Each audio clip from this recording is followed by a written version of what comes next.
जय हिंद दोस्तों। तो स्वागत है आप सभी का आपके अपने भाई के YouTube channel IAS my target पे। तो दोस्तों, आज का क्लास जो है क्लॉक का जो चल रहा था, ठीक ना, क्लॉक टाइम, समय से रिलेटेड जो घड़ी का चल रहे थे, तो ये चैप्टर जो है खत्म हो चुका है। अब हम अगला चैप्टर लेके आए हैं आप लोगों के बीच। कौन सा? तो डाइस का, ठीक ना। कौन सा? डाइस यानी कि पासा, ठीक ना। तो पासा से रिलेटेड जितने भी क्वेश्चन पूछते हैं बिहार सचिवालय में, तो इस पे आज हम बात करेंगे इस वीडियो में। तो चलिए, समय को गंवाना नहीं है क्योंकि समय बहुत कीमती है। तो स्टार्ट करने से पहले आपको कुछ महत्वपूर्ण बातें जो कि पहले बता देते हैं, बता देने के बाद जो है आगे काम आएगा प्रश्न हल करने में, ठीक ना। तो प्रश्न हल करने में काम आएगा। तो इससे पहले वीडियो को एक बार लाइक कर दें, साथ ही अपने दोस्तों के साथ भी शेयर कर दें, ठीक ना, ताकि वो लोग भी अपना फटाफट सीख सके। और इस तरह के प्रश्न जब भी पूछेगा एग्जाम हॉल में, तो इसका आंसर सही सही लगा के आ सके, ठीक ना। तो चलिए वीडियो को करते हैं स्टार्ट। तो देखिए, डाइस यानी कि पासा जो है, पासा, ये देखिए पासा का पहले हम चित्र बना लेते हैं। ये इस तरह से हो गया, फिर इस तरह से,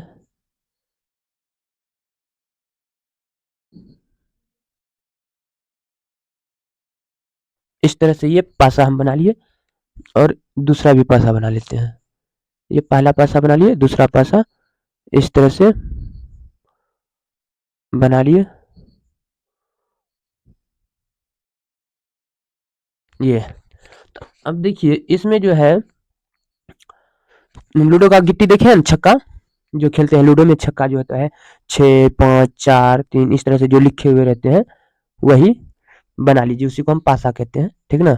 तो यहाँ पे लिख दीजिए 4, 4 है, यहाँ 3 है, बाकी यहाँ 2, इधर 1 दे दीजिए, इधर 5 है, इधर 3 है।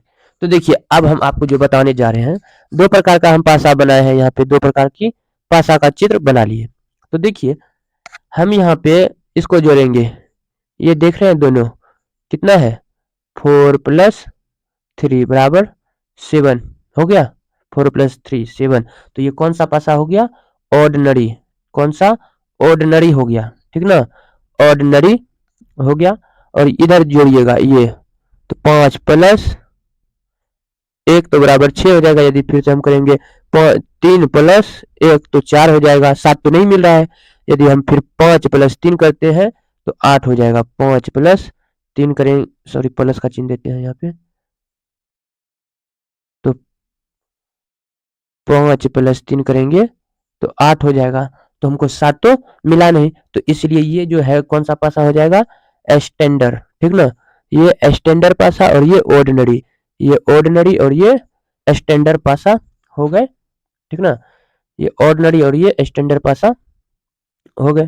तो अब देखिए, ऑर्डिनरी और स्टैंडर्ड पासा हम बता रहे हैं, ऑर्डिनरी और स्टैंडर्ड पासा। तो ऑर्डिनरी और स्टैंडर्ड पासा में बिंदु, मुख्य बिंदु को समझिए। तो देखिए, ऑर्डिनरी में जो है, ऑर्डिनरी में दो अंक को जब जोड़ते हैं, जैसे अभी हम जोड़े 4 3 7, तो 4 2 भी 6 होता है। तो ये दोनों को मतलब जोड़ सकते थे। तो दो अंकों को जब हम जोड़ेंगे, तो यदि 7 हो गया, 7 हो गया, तो उसे जो है ऑर्डिनरी पासा कहेंगे, ऑर्डिनरी डाइस कहेंगे, ठीक ना। और इनके विपरीत अंक, इनके विपरीत अंक जो है, अब मान लीजिए जैसे लूडो का गिट्टी होता है 6, तो 1 2 3 4 5 और 6, ये 6 अंक अंकित रहता है उस पे, गोटी पे, ठीक ना। तो 6 अंक रहता है। तो हमेशा जब भी क्वेश्चन में पूछा जाता है, तो डाइस, जो भी डाइस है, तो डाइस से रिलेटेड जब सवाल आएगा, तो डाइस का 3 ही भाग दिखाई देता है पेपर पे, ठीक ना। 3 ही भाग दिखाई जाता है और 3 भाग विलुप्त होता है। तो इसीलिए यह दो अंक को जोड़ेंगे, तो यदि 7 पूर गया, तो यदि 7 हो गया तो वो ऑर्डिनरी डाइस हो जाएगा। और ऑर्डिनरी डाइस हो जाएगा तो इनके आप यहाँ सवाल कर देगा, यदि छिपा हुआ भाग, तो यहाँ मान लीजिए 4 2 3 है, तो छिपा हुआ भाग कौन सा हो जाएगा? 1 होगा, 5 होगा और 6 हो जाएगा ना। तो यहाँ मिल गया 1 5 6, 2 तो है, 3 4 ऑलरेडी पहले से है, तो ये तीनों हो सकता है। ठीक, छिपा हुआ भाग ये किसका? ऑर्डिनरी का हो गया। क्लियर है? ये ऑर्डिनरी का हो गया। अब यदि हम बात करें स्टैंडर्ड का, तो स्टैंडर्ड का देखिए, सेम प्रोसेस होगा। तो इसमें जो है दो अंक को जोड़ने पर जो है 7 नहीं होगा। यहाँ 7 हो गया था ना, और यहाँ पे 7 नहीं होगा, यानी कि बराबर 7 नहीं होगा। ठीक ना। जैसे हम ई दोनों को जोड़े तो 5 1 6 हुआ, यदि ई दोनों को जोड़े तो 3 1 4 हुआ, यदि ई दोनों को जोड़े तो 5 3 8 हुआ। तो हमको 7 प्राप्त नहीं हो रहा है। तो ऐसी स्थिति में इसे हम क्या कहेंगे? स्टैंडर्ड। ठीक ना, स्टैंडर्ड डाइस कहते हैं। तो स्टैंडर्ड डाइस के विपरीत जो होता है, इनके विपरीत यदि हम बात करेंगे, तो जैसे हम यहाँ अभी क्या ऑर्डिनरी डाइस में हम बात किए तो कुछ भी हो सकता है छिपा हुआ में, जैसे 1 5 3। लेकिन स्टैंडर्ड में यदि हम छिपा हुआ का बात करेंगे तो यहाँ देखिए, जैसे मान लीजिए अभी हम एक का बात किए, जैसे मान लीजिए अभी हम यहाँ पे जो है एक का बात कर देते हैं। एक का पीछे वाला भाग कौन सा होगा? तो याद रखिए, यहाँ हम सब बराबर 7 नहीं हुआ है, तो स्टैंडर्ड फॉर्म मतलब स्टैंडर्डी डाइस कहलाएगा। तो 7 बराबर करने के लिए तो क्या करना पड़ेगा? एक में कितना प्लस करना पड़ेगा? 6 प्लस करना पड़ेगा, तभी जाके 7 होगा। तो इसका विपरीत अंक हो जाएगा, एक का विपरीत 6 हो गया। उसी प्रकार यहाँ 3 है ना, तो यदि 3 का पूछा तो 3 प्लस 3 में कितना जोड़ेंगे कि 7 हो जाएगा, यानी कि यहाँ पे 4 जोड़ेंगे तब ना। तो इसलिए 3 का विपरीत कितना हो गया? 4। तो अब यहाँ सबक 5 है, तो 5 में कितना जोड़ेंगे कि 7 हो जाएगा? 2। तो यानी कि 5 का विपरीत 2। तो इस तरह से ये इनका विपरीत निकाल सकते हैं। ठीक ना, इस तरह से इनका ये विपरीत निकाल सकते हैं। तो अब देखिए, दो प्रकार के जो पासा है, डाइस हैं, तो ये दो प्रकार के डाइस में जो है कितने सतह होते हैं? सतह सतह जो है 6 होते हैं डाइस में। ठीक ना, कितने सतह होते हैं? 6 सतह होते हैं। और किनारा की बात करें तो किनारा 12 किनारा होगा। और कोण की यदि बात करें तो कोण कितना हो जाएगा? 8 कोण होगा। और अंक का यदि बात करें, अंक का, तो अंक कितना होता है? लूडो का गिट्टी तो सभी खेले होंगे, तो लूडो गिट्टी में कितना अंक होता है? 1 2 3 4 5 और 6। तो यानी कि 6 अंक होता है। और याद रखिएगा, जब डाइस दिखाया जाता है ना, तो क्वेश्चन पे 3 ही भाग दिखाया जाता है। ठीक ना, उसमें 3 ही अंक छिपा हुआ और 3 अंक जो है छिपा ही रहेगा।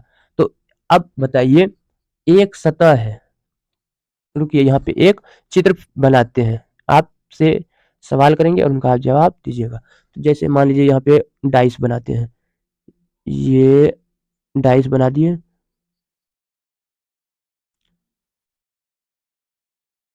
ये डाइस बना दिए। आप बताइए, इस तरह का डाइस हुआ, तो इनका विपरीत, चलिए ये दूसरा टाइप से बनाते हैं डाइस, ताकि अच्छे से समझ में आए आप लोगों को। इस तरह से चित्र ड्रॉ आप लोग भी कर लीजिएगा, ताकि समझने में बेहतर होगा। तो देखिए डाइस बना लिए। जैसे मान लीजिए यहाँ पे एक है, तो इनका विपरीत पूछेगा, तो इनका विपरीत कितना होगा? यहाँ पे 6 होगा उस पार। ठीक ना, एक का विपरीत 6 हो जाएगा। तो आप बताइए आप लोग, एक सतह का विपरीत कितना होगा? जैसे ये सतह है, तो इनका विपरीत कितना होगा? तो इनका विपरीत जो है कितना हो जाएगा? इनका विपरीत 1 हो जाएगा। और इनका निकटवर्ती कहेगा, तो निकटवर्ती ये चारों ओर है, तो यानी कि 1 2 फिर 3 4, यानी कि चारों साइड का हो जाएगा इनका निकटवर्ती। तो यानी कि 4 निकटवर्ती होता है और 1 विपरीत होता है। ठीक ना, 1 विपरीत होता है और 4 निकटवर्ती। तो याद रखिएगा, तो विपरीत कितना होता है एक सतह का? 1। और एक सतह का निकटवर्ती कितना होगा? 4 होगा, 4 निकटवर्ती। क्लियर है? अब चले, अब चलते हैं हम अपना टॉपिक पे। तो टॉपिक देखिए ये रहा आपके सामने। तो चलिए वीडियो को यहाँ से हम कर देते हैं स्टार्ट। ठीक ना, वीडियो को करते हैं यहाँ से स्टार्ट। तो जो नए हैं प्लीज चैनल को सब्सक्राइब कर लें और बेल आइकन को प्रेस कर लें। जब भी वीडियो इस चैनल पे डालेंगे तो आपको नोटिफिकेशन तुरंत पहुंच जाएगा। ठीक ना, तो देखिए हम बात करेंगे डाइस का। तो क्लॉक का चैप्टर समाप्त हो चुका है, तो अब हम जानेंगे डाइस, यानी कि स्टैंडर्ड डाइस, मानक पासा। मानक पासा के बारे में जानेंगे। तो देखिए यहाँ क्या कह रहा है, तो देखिए यहाँ पे क्या कह रहा है। यहाँ पर निर्देश में दिया है, रंग चेंज कर देते हैं इनका।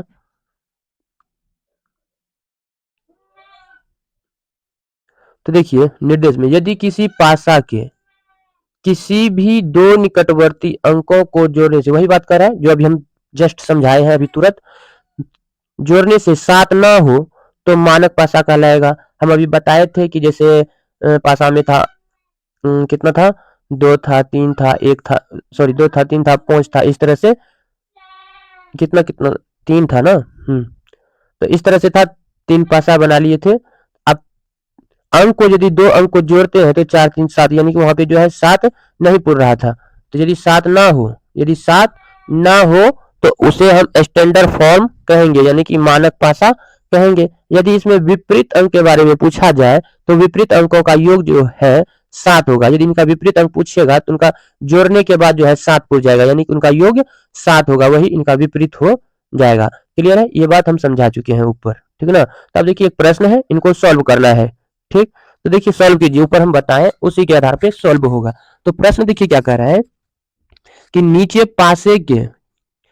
पासे के एक प्रारूप को दर्शाया गया है। ये पासा है, एक प्रारूप दर्शाया है। तो इस पासे में जो है अंक 1, ये वाला 1 के विपरीत फलक पर कौन सा अंक होगा। तो इनके विपरीत जो पूछ रहा है कौन सा अंक होगा। तो चलिए हम कलर को पहले चेंज कर लेते हैं, कलर ले लेते हैं रेड कलर, ठीक ना। तो हम रेड कलर को ले लिए यहां से।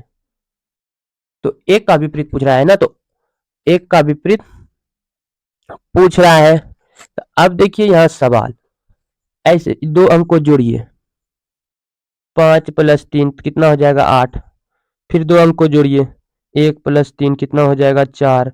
फिर 2 अंक को जोड़िए, 5 + 1 बराबर हो जाएगा 6। तो 7 मिला, नहीं मिला। तो अभी जस्ट ऊपर पे क्या कहा, यदि 2 अंकों को जोड़ने के बाद 7 नहीं मिला तो मानक पासा कहलाएगा, यानी कि स्टैंडर्ड डाइस कहलाएगा। तो स्टैंडर्ड डाइस कहलाएगा। ऐसी स्थिति में जो है जिसका पूछेगा इनका विपरीत, तो यानी कि 1 का विपरीत पूछा तो 1 में कितना जोड़ेंगे कि 7 हो जाएगा। 6 जोड़ेंगे तब ना 7 होगा। तो ऑप्शन में देखिए 6 है, ऑप्शन सी इसका सही जवाब हो जाएगा, ऑप्शन सी। क्लियर है, कोई डाउट नहीं है, समझ गए आप लोग। अब आगे बढ़ते हैं, बढ़े चलिए। अब देखिए ऑर्डिनरी डाइस यानी कि साधारण पासा।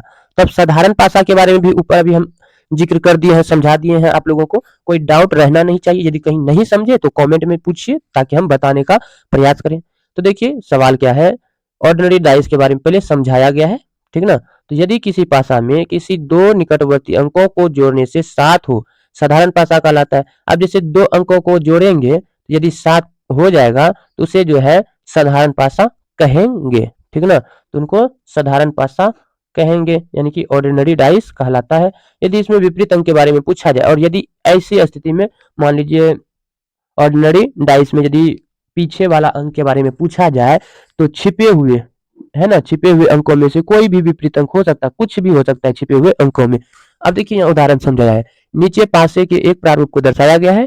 इस पासे में अंक 3, ठीक ना, अंक 3 के विपरीत फलक पर कौन सा अंक होगा। तो अंक 3 के विपरीत कह रहा है, तो अंक 3 के विपरीत कौन सा फलक होगा। तो देखिए पहले जोड़ना है, क्या 7 मिल रहा है हमको। तो 2 + 4 करेंगे तो कितना हो जाएगा 6। फिर 2 + 3 करेंगे तो कितना हो जाएगा 5। और फिर 4 + 3 करेंगे तो कितना हो जाएगा 7। मिल गए। आप बताइए, ये तो हो गया ऑर्डिनरी डाइस, ठीक ना, ऑर्डिनरी डाइस हो गया। तो ये ऑर्डिनरी डाइस है तो इसका मतलब हो गया यहाँ पे अंक दिया हुआ है, क्या क्या 2 दिया हुआ है, 3 है, 4 है, तो 6 ही अंक होता है ना। तो कौन कौन है, 5 नहीं है, 6 नहीं है और 1 नहीं है। 1 2 3 4 5 6, यानी कि 1 6 1 5 6, 1 5 6 ऑप्शन डी में है। तो ऑप्शन डी इसका सही जवाब हो जाएगा, ठीक ना, ऑप्शन डी इनका सही जवाब हो जाएगा। बताइए कहीं डाउट है इसमें, कितना इजी सवाल है। क्लियर, आगे बढ़े। तो चलिए अब हम बढ़ते हैं आगे। आगे अब देखिए आगे कुछ प्रश्न है, तो प्रश्न को ही सॉल्व करना पड़ेगा। तो चलिए प्रश्न को सॉल्व करते हैं। अब आपके सामने प्रश्न आया, नीचे के पासे एक नीचे पासे के एक प्रारूप को दर्शाया गया है। इस पासे में जो है अंक 4 के विपरीत, तो अंक 4 के विपरीत पूछ रहा है। तो सबसे पहले हम ये जांच करेंगे ये ऑर्डिनरी है या स्टैंडर्ड डाइस। तो डाइस के बारे में हम पहले जानकारी लेंगे, तो ये कौन सा है। तो चलिए यहाँ फलक दिए हुए हैं, पासा को देखते हैं और समझते हैं ये कौन सा है।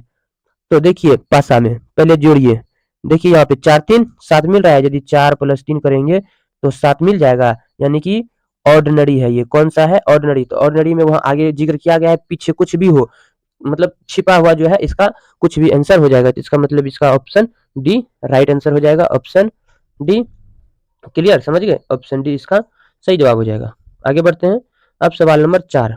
तो देखिए प्रश्न 4 क्या कर रहा है। प्रश्न 4 कह रहा है कि नीचे के एक प्रारूप को दर्शाया गया है, इस पासे में अंक 5 कितना, अंक 5 के विपरीत फलक पर कौन सा अंक होगा। तो अंक 5 का पूछ रहा है। तो पहले हम पासा को देखेंगे। अब 5 प्लस 3 करेंगे तो 8 होगा। 6 प्लस 3 करेंगे तो कितना हो जाएगा, 6 प्लस 3 करेंगे तो 9 हो जाएगा। फिर 6 प्लस 5 करेंगे तो कितना हो जाएगा, 11। तो 7 मिल नहीं रहा है, तो इसका मतलब ये स्टैंडर्ड हो गया, स्टैंडरी डाइस हो गया। तो स्टैंडरी डाइस में हम क्या करते हैं, किसी भी विपरीत को पता करने के लिए, किसी भी अंक का विपरीत पता करने के लिए उसमें कितना जोड़ा जाएगा कि 7 हो जाएगा, कितना जोड़ा जाएगा कि 7 पुर जाएगा, वही उनका विपरीत होगा। तो जैसे यहाँ मान 5 का कह रहा है ना, 5, तो अब हम 5 में कितना प्लस करेंगे कि 7 पुर जाएगा तो 2। तो इसका विपरीत 5 का विपरीत क्या हो जाएगा, 2, यानी कि ये 5 का विपरीत 2 हो जाएगा। तो ऑप्शन बी क्लियर है, ऑप्शन बी इसका सही जवाब है। अब आगे बढ़ते हैं, चलिए। तो आगे सवाल देखिए, सवाल नंबर 5। सवाल 5 देखिए क्या कह रहा है। नीचे पासे के एक प्रारूप को दर्शाया गया है। अब देखिए नीचे एक पासे में प्रारूप दर्शाया गया है और इस पासे में अंक 6 के विपरीत। अब अंक 6 के विपरीत पूछ रहा है, तो अंक 6 के विपरीत कौन सा होगा। तो हड़बड़ाना नहीं है, पहले हम पासे को देख करके ये पता करेंगे ये जो है कौन सा डाइस है, ऑर्डिनरी है या स्टैंडर्ड डाइस है, यानी कि मानक पासा है या सामान्य पासा है। तो देखना है, पहले इसको जोड़ लीजिए, 6 दू 8 हो गया। फिर इसको जोड़ लीजिए, 6 4 10। फिर इसको जोड़ लीजिए तो 7 पूरा नहीं पूरा। तो यदि 7 नहीं पूरा तो ये हो गया स्टैंडर्ड डाइस। तो स्टैंडर्ड डाइस में जो है जो जिसका विपरीत पूछता है उसमें कितना जोड़ना पड़ता है कि 7 हो जाए, वही उनका विपरीत होता है। तो यानी कि यहाँ 6 पूछा है तो 6 में कितना जोड़ेंगे कि 7 हो जाएगा। तो 6 में कितना जोड़ेंगे कि 7 हो जाएगा, तो 1 जोड़ेंगे तभी है ना। तो ऑप्शन में 1 है तो 1 है ए में, तो ऑप्शन ए इसका सही जवाब हो जाएगा। क्लियर, इसी तरह के सारे प्रश्न बन जाएगा, चेक कर करके आप बना लीजिएगा। इतना अब हम मतलब इसको उतना सॉल्व नहीं करेंगे क्योंकि आपके माइंड में आ गए होंगे।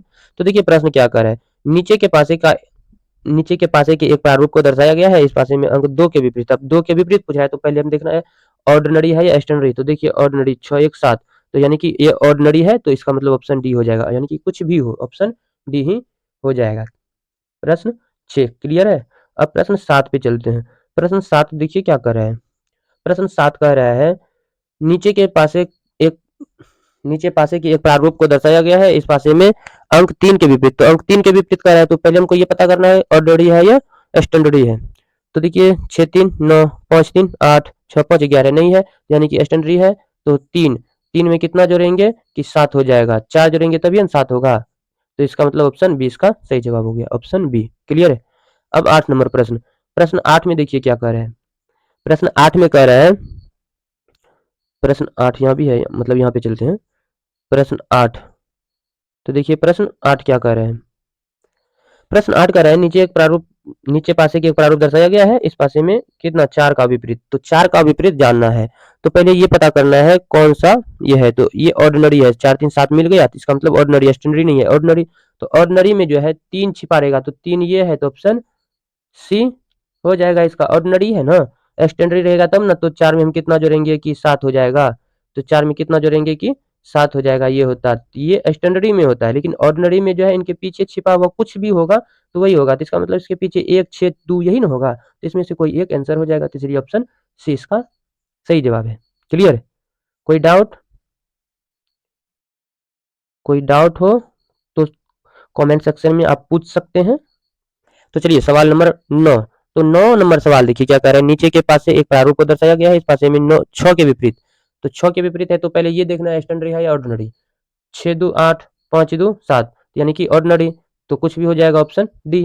डी को छोड़कर कोई एक अंक तो होगा ही नहीं, ऑप्शन डी होगा, क्योंकि 3 है छिपा हुआ, तो 3 आंसर होगा। तो ऑप्शन डी क्लियर है। अब सवाल नंबर 10 पे बढ़ते हैं। कितना इजी सब प्रश्न है, इतना इजी प्रश्न है कि आप तुरंत इसको बना लीजिएगा, सिर्फ समझने की बात है। अब सवाल नंबर 10 देखिए क्या करें। 6 के विपरीत सतह पर कौन सा अंक होगा, 6 के विपरीत उल्टा में कौन सा अंक होगा। तो सबसे पहले ये पता करना है ये ऑर्डिनरी है या स्टैंडर्ड है। तो स्टैंडर्ड या ऑर्डिनरी डाइस। तो 4 5 3 8 6 5 11 6 3 9, यानी कि 7 नहीं पूरा। यदि 7 नहीं पूरा तो ये एक्सटेंडरी हो गया, ठीक ना। तो एक्सटेंडरी में क्या करते हैं, जिसका मतलब जो पूछा है यहाँ पे उसमें कितना जोड़ेंगे कि 7 हो जाएगा। तो 1 जोड़ेंगे तो ऑप्शन में देखिए 1 है, तो ऑप्शन ए इसका सही जवाब हो जाएगा 10 का ए। क्लियर है। अब चलते हैं, टॉपिक चेंज हो जाएगा यहाँ से, ठीक ना। तो भयभीत नहीं होइएगा। तो देखिए अब यहाँ पे रूल 5 रूल बताया गया है, ठीक ना। 5 रूल जैसे ही आप लोग पता कर लीजिएगा, तो इससे रिलेटेड कितना भी कहीं से भी प्रश्न पूछेगा तो आप लोग उनका जवाब दे दीजिएगा। तो आगे जो अभी हम आप लोग को बताए ये ऑर्डिनरी और स्टैंडर्डी डाइस के बारे में, तो ये तो क्लियर हो गए। ये जो है सिर्फ सिंगल डाइस के लिए होता है, मतलब सिंगल जो पासा होता है तभी ऐसे ट्रिक का यूज करते हैं। तो ये सिंगल डाइस पासा था। अब यहीं पे एक और पासा आ जाएगा, एक और पासा आ जाएगा, या 2 और पासा आ जाएगा।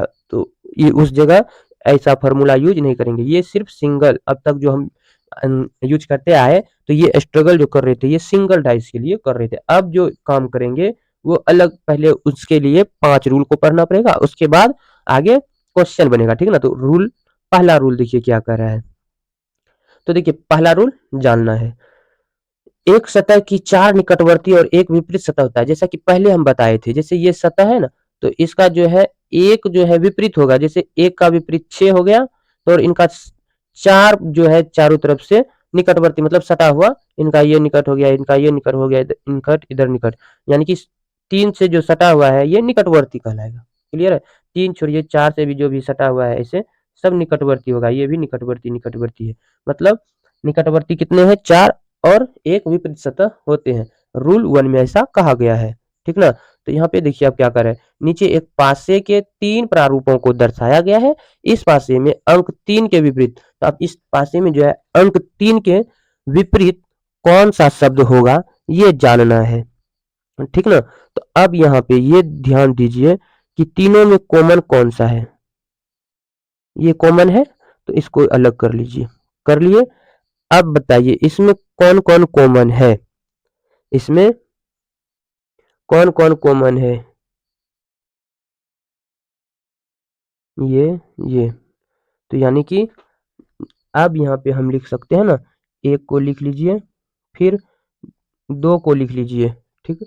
उसके बाद 5 लिखा चला जाएगा, ठीक। ये 5 भी हो गए, उसके बाद 4 भी लिखा चला जाएगा। तो 3 बराबर कौन कौन सा हो गया, 3 बराबर कौन कौन सा हो गया, 1 हो गए, 2 हो गए, 5 हो गए, 4 हो गए। तो अब बताइए 6 अंक होते हैं ना, 6 अंक में कौन सा अंक यहाँ पे नहीं है, 1 2 3 तो है, 4 5 यानी कि 6 नहीं है, तो इसका जो है क्या हो जाएगा 6, ठीक ना। रूल 1 से इनका आंसर जो है 6 होगा, अर्थात ऑप्शन डी। क्लियर है। ऑप्शन डी इसका सही जवाब हो जाएगा, ठीक ना। अब हम बढ़ते हैं रूल 2 की तरफ। अभी कुछ मत समझिएगा, जब हम प्रश्न को सॉल्व करेंगे तो उस टाइम क्लियर हो जाएगा। तो अभी सिर्फ ये याद रखिए कि एक निकटवर्ती होता है, सॉरी, एक सतह का 4 निकटवर्ती होता है चारों तरफ से और एक विपरीत होता है। और यहाँ पे हम वही किए थे, जो कॉमन था वही निकाले, पहले 3 कॉमन था 3 को निकालिए, ठीक है ना। इसको बाद में हम समझ लेंगे, पहले रूल को जानते हैं। तो चलिए आगे बढ़ते हैं। पहले रूल नंबर 2। अब रूल नंबर 2 का क्या काम है, कैसे इसका उपयोग करते हैं ये जानिए। तो रूल नंबर 2 देखिए, जब दो डाइस डाइस फिंगर में 2 अंक कॉमन रहे, मात्र 2 अंक कॉमन रहना है, ठीक है ना, 2 अंक कॉमन रहे तो तीसरा अंक तीसरे अंक का विपरीत होगा। तो तीसरा जो है तीसरे अंक का विपरीत हो जाएगा, ये रूल 2 कह रहा है। तो चलिए अब हम देखते हैं क्या कह रहा है। प्रश्न यहाँ किया है कि एक, तो थोड़ा सा इसको हम रूल 2 को ऊपर कर देते हैं। तो देखिए प्रश्न क्या कर रहा है कि नीचे एक पासे के 2 प्रारूप हैं, 2 प्रारूप हैं, सही है, 2 प्रारूप है दर्शाया गया है। इस पासे में अंक 4 के विपरीत फलक, तो 4 के विपरीत फलक का है ना। तो अभी जो रूल 2 में जिक्र किया गया है, थोड़ा सा उस पर ध्यान दीजिए। तो यहाँ देखिए क्या कहा है, जब दो डाइस फिंगर फिंगर में 2 कॉमन हो, 2 अंक कॉमन हो, तो तीसरा अंक तीसरे अंक का विपरीत हो जाएगा। तो 2 कॉमन होगा और तीसरा तीसरे का विपरीत हो जाएगा। तो यहाँ 2 कॉमन है, देखिए 2 अंक ये कॉमन है, ये 2 अंक कॉमन है, तो मतलब इसका ये विपरीत हो जाएगा। यदि सवाल यहाँ 5 का विपरीत पूछेगा, 4 4 का विपरीत पूछेगा तो 5। तो अब ऑप्शन में 5 है, तो 4 का विपरीत पूछा है तो 4 का विपरीत 5, ऑप्शन सी इसका सही जवाब हो जाएगा। ठीक ना। ये रूल 2 हो गया, कितना 2, रूल 2 हो गया। अब हम जानते हैं रूल 3 के बारे में। तो रूल 3 देखिए क्या कह रहा है। रूल 3 का कहना है कि जब दो डाइस फिंगर में कॉमन अंक समान सतह पर रहे तो बचा हुआ शेष अंक एक दूसरे के विपरीत हो जाता है। ये रूल 3 है, ठीक ना। तो ये रूल 3 का बात हुआ।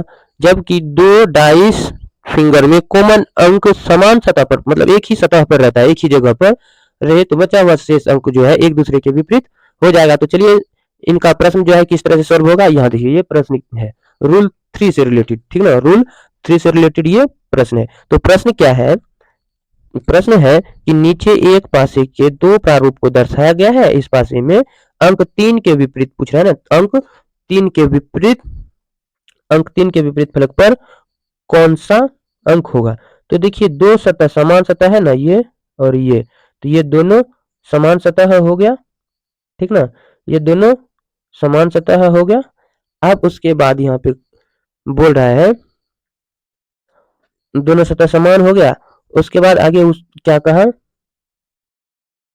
तो आगे देखिए यहाँ क्या कहा, जब दो डाइस पिक्चर फिंगर में कॉमन अंक समान सतह पर रहे तो बचा हुआ शेष अंक एक दूसरे के विपरीत हो जाएगा। तो बचा हुआ शेष अंक जो है, तो ये बचा हुआ जो शेष अंक है एक दूसरे का विपरीत हो जाएगा। तो 5 यहाँ आ जाएगा और इसके सामने ये है, और ये जो सामना सामनी है ये ही इसका विपरीत हो जाएगा। यदि यहाँ 3 की जगह पे 5 रहता तो 5 का विपरीत 4 हो जाता, और यदि 3 की जगह पे 4 रहता तो 4 का विपरीत 5 हो जाता, और यदि यहाँ पे 3 है तो 3 का विपरीत 2 हो जाएगा, यदि 2 रहता है 2 का विपरीत 3 हो जाता। तो प्रश्न में यहाँ 3 के विपरीत पूछा है तो 3 के विपरीत 2, तो 2 ऑप्शन बी में है, तो बी इसका सही जवाब हो जाएगा। ये रूल 3 हुआ, ठीक ना। रूल 3 हम जान लिए। अब बढ़ते हैं रूल 4 की तरफ। तो रूल 5 याद रखना है, रूल 5 याद रखना है। अब रूल 4 को हम जानते हैं। तो देखिए रूल 4 क्या कह रहा है।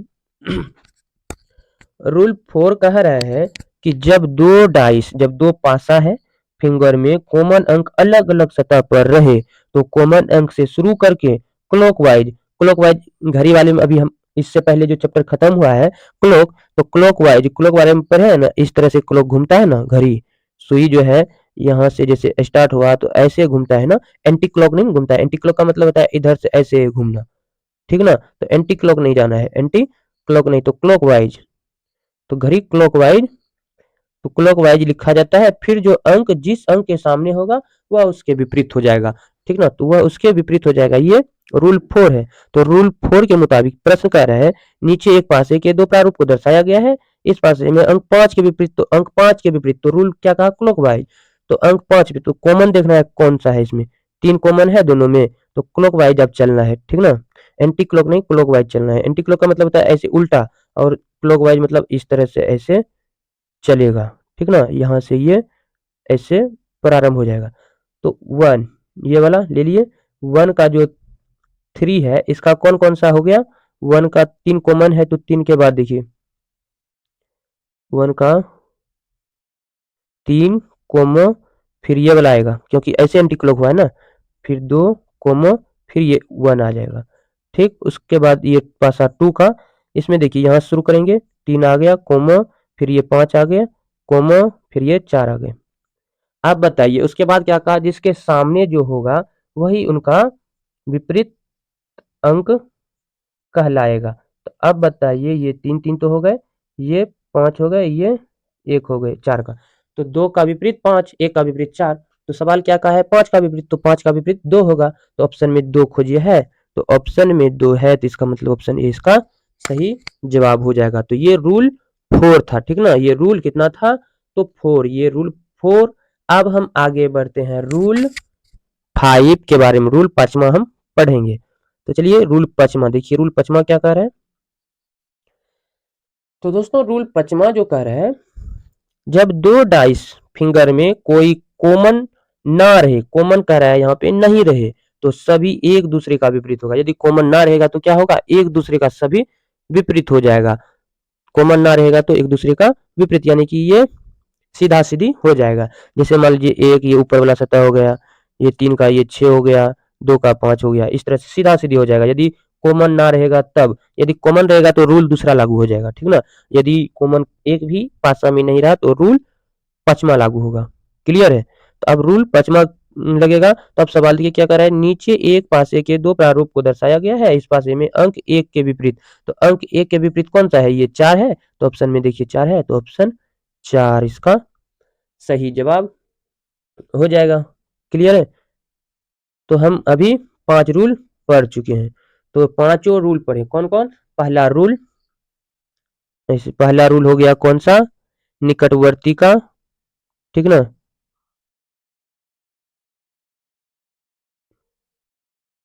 निकटवर्ती का। और दूसरा रूल कौन सा पर है, दो कॉमन जब होता है, दो अंक कॉमन जब होता है, ठीक ना, दो अंक कॉमन होता है। और तीसरा रूल कौन सा पर है, क्लॉकवाइज, CW दे देते हैं शॉर्टकट में, क्लॉकवाइज नहीं, तीसरा रूल ये तो चौथा रूल हो जाएगा ना क्लॉकवाइज। तो तीसरा रूल कौन सा होगा, तीसरा रूल हो जाएगा, इसको कर देते हैं, तीसरा रूल जो है, तीसरा रूल हो जाएगा समान सतह जब रहेगा, ऊपर वाला भाग समान रहेगा, ठीक ना। तो ये तीसरा रूल हो गया। और चौथा रूल हो गया क्लॉकवाइज, C.2, यानी क्लॉकवाइज ऐसे जो घूमते हैं, ठीक ना। और पांचवा कौन सा हो गया, नो दे दीजिए, कुछ नहीं, मतलब समान रहता है, यहाँ से कोई नहीं होता है, यहाँ कोई रूल मतलब कोई कॉमन लागू नहीं होता है। तो ये पांचों था, आप नोट कर लीजिए नोटबुक में इसको, ठीक ना। तो अब चलिए प्रश्न आगे जो सॉल्व होगा इसी से रिलेटेड होगा, ठीक। तो अब सॉल्व भी प्रश्न को करते जाना है और कौन सा रूल लागू हुआ ये भी बात करते जाना है, ठीक ना। तो चलिए प्रश्न नंबर 16 देखते हैं। तो प्रश्न 16 देखिए क्या कह रहे हैं। तो देखिए दोस्तों प्रश्न 16 कह रहे हैं, प्रश्न 16 कह रहे हैं, नीचे एक पासे के दो प्रारूपों को दर्शाया गया है, इस पासे में अंक 6 के विपरीत। तो अंक 6 के विपरीत निकालना है। तो अंक 6 के विपरीत निकालने के लिए अब यहाँ बताइए कौन सा रूल लगेगा, पहले पासा को देख लो। तो कॉमन कौन कौन सा है, 6 6, तो 6 ऐसे लिख लिए। 6 लिखने के बाद जो है कौन कौन सा है, पहले पासा वाला को देखना है। तो इसमें 1 आएगा, फिर 2 आएगा, तो 1 2 लिख दिए। फिर इसमें देखिए, इसमें देखना है, फिर 3 आएगा और 4 आएगा, दोनों पासा का उठा लिए हम। अब बताइए इसमें कौन सा नहीं है, 1 है, 2 है, 3 है, 4 है, इधर 6 तो है ही, तो 5 नहीं है, तो इसका विपरीत 5 हो जाएगा, 6 का विपरीत 5। तो ऑप्शन में देखिए 5 है, तो ऑप्शन डी इसका सही जवाब हो जाएगा। तो इसमें कौन सा रूल लागू हुआ, रूल 1, ठीक ना, याद रखिएगा, रूल 1 लागू हुआ निकटवर्ती का, ठीक ना। इनका निकटवर्ती हम लिख दिए सभी, और जो निकटवर्ती नहीं था वो इसका विपरीत हो गया। क्लियर है। अब प्रश्न 17 पे चलते हैं। प्रश्न 17 क्या कर रहा है, देखिए 17 नंबर का प्रश्न, नीचे के एक पासे के दो प्रारूप को दर्शाया गया है, इस पासे में अंक 1 के विपरीत। तो अंक 1 के विपरीत कर रहा है ना, अंक कितना का विपरीत, अंक 1 का विपरीत कह रहा है। तो अब देखिए यहाँ पे क्या क्या है, ठीक ना, इस पे क्या क्या, तो नीचे वाले प्रश्न को देखते हैं, यहाँ ऑप्शन नहीं दिया हुआ है, हाँ ये दोनों सेम प्रश्न है। तो यहाँ तो देखिए इसमें ऑप्शन दिया हुआ है। तो अब देखिए इसमें क्या कॉमन दिख रहा है, 2 2, और कुछ कॉमन दिख रहा है नहीं, ठीक ना। तो अब कॉमन नहीं दिख रहा है, तो इसमें कौन सा रूल लागू होगा, याद कीजिए, यहाँ से ऐसे घूम जाएगा ये कौन सा रूल है। तो अब देखिए यहाँ पे आई नंबर का लिए, तो यहाँ 2 से प्रारंभ हुआ, 2 3 5, और दूसरा यदि पासा का बात करें तो 2 6 1। तो ये एंटी क्लॉक नहीं क्लॉकवाइज हो जाएगा, यानी कि क्लॉकवाइज होगा। तो ये कौन सा रूल है, याद कीजिए, रूल चौथा बताए थे ना, रूल चौथा क्लॉकवाइज। तो क्लॉकवाइज कर दिए, तो सामने आप बता दीजिए किसका कौन सा प्रति विपरीत होगा। तो एक था, तो एक ये है, ये 6 है, याद रखिएगा, यहाँ पे 6 है, 3 का विपरीत 6। तो एक पूछा था, यहाँ पे एक का विपरीत कौन हो जाएगा, 5। तो ऑप्शन में देखिए 5 है, ऑप्शन सी। क्लियर है। इसी प्रकार का प्रश्न बनेगा, ठीक ना। तो आई होप आप लोग इसी तरह से बनाते रहिए।